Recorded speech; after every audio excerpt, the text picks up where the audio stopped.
Hey guys, welcome back to my channel. Thank you very much for joining me. So for today's lesson, I have more multiple choice questions and how they may appear. So stay tuned and I hope this will be helpful. So we're given a table here about a factory who creates desk and shelves. They have carpentry work done and they have painting work done. And they tell you the profit that they'll make at a particular time. And the table is as is. So given that the company has a maximum of 60 hours for carpentry and 40 hours for painting, all right? So their keywords here we need to identify, guys, maximum, all right? So write an equation to represent the number of hours spent making desk and shelves. So desk and shelves. So when I say making decks and shelves, we know they're not painting, so it has to do with carpentry. All right. So I think they should have said carpentry here, but they said making. That doesn't matter. Making desks and shelves. So making desks and shelves, guys, would represent this region here, and they want you to recognize shelves as X and the desk as Y. So we know they have two shelves, so that's 2X, and they have they made 3 desks, and that's 3Y. So far we have 2X plus 3Y. But remember it says maximum for carpentry is 60. And maximum basically means you cannot pass that amount. So it has to be less than or equal to 60. Alright? So we know we cannot pass 60, and so the maximum you can go is 60, but you can go below 60 hours, but not passing 60. And so this inequality is representing A. So as I said to you before, maximum is very important for you to make note of. All right. So the next one says, use a table to determine the inequality for the number of times spent painting.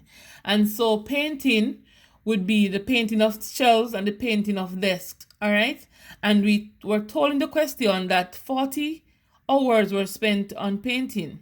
So for painting shelves, they had painting 1 shelf and they paint 4 desks. So the inequality for this, so we're gonna have about shelves. So it's shelves, so it's 1x plus desk, and that's 4 desks. So it's 4 desks, and y represent desk.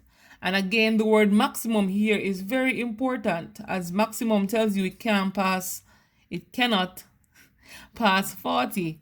And so less than or equal to 40. That means you can pass 40, but you can go below 40. And which of these represent this now? C, B. And so B is our answer, x plus 4y less than or equal to 40. And so guys, as I told you, it's important to remember the different signs of inequality and how to identify them when you're given them in worded form. If you need more questions like this, please feel free to comment below and I'll be happy to assist you with more. Let's go to the other questions. So we're asked to convert 17 to base 3.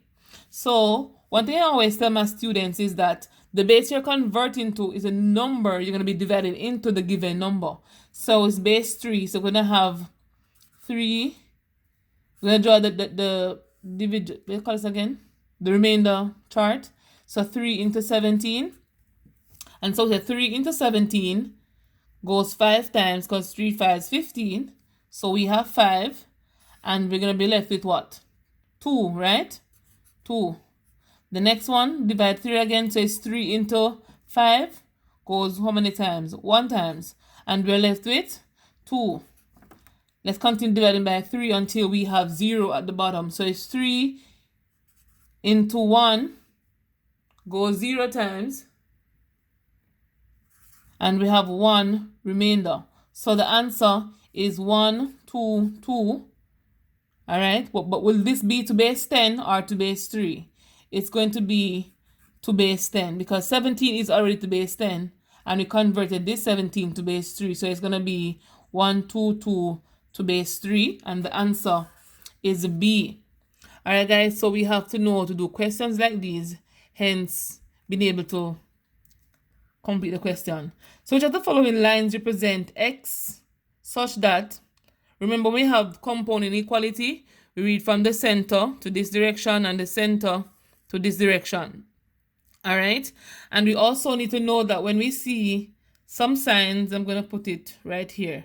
When we see the greater than, say x is greater than, let me use the number 4 is greater than 3 and 3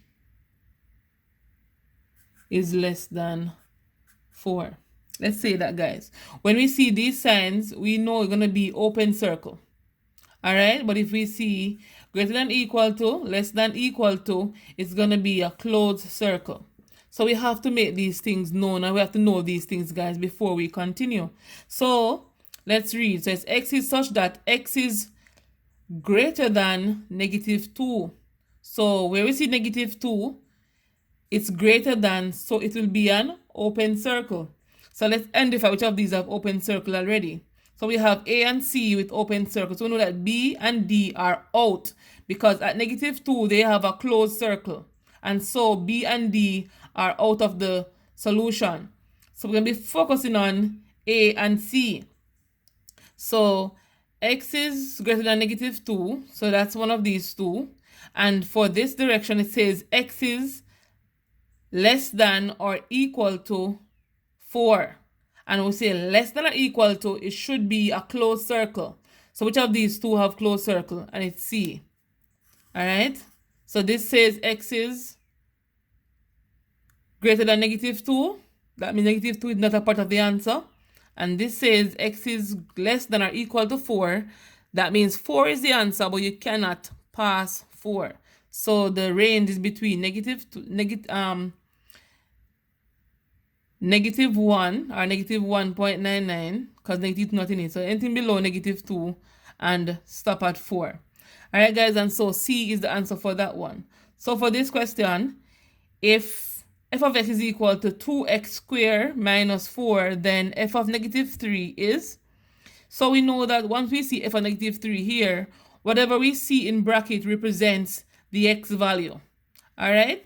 And when I say x value, I mean the x value in the expression you're given. So in this expression, anywhere you see x, you put -3. So let's go.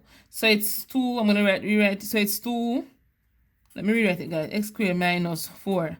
So -3 is x. So x equal -3. So it's 2, -3 squared minus 4.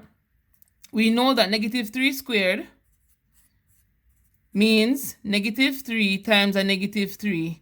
Negative times a negative was a positive, answer is a +9. So it's 2 times 9 minus 4. 2 9s 18 minus 4. 18 subtract 4 is 14. Yeah, I'm right. It's 14. And that's how we solve questions like these, guys. If you need additional questions like these, feel free to reach out to me and I will be happy to assist you in doing so. All right, guys. So thank you very much for joining me. Remember to like, share, comment, subscribe. Tell a friend about me. Let them come and learn something. As you know, the exams are around the corner and I am here to help you. Remember, guys, to check out my next channel, Alka Talk. And there I'll be giving motivational speeches. I'll be talking about several things. As it mentioned, Alka Talk, I'm just going to be talking to you guys about situations that you may get yourself into and how to get out of it or how to just function in general. All right, guys, so thank you very much for watching. I'm going to be putting this paper here again for you guys to examine it. If you have any questions, remember to leave it below and I'll be happy to assist you.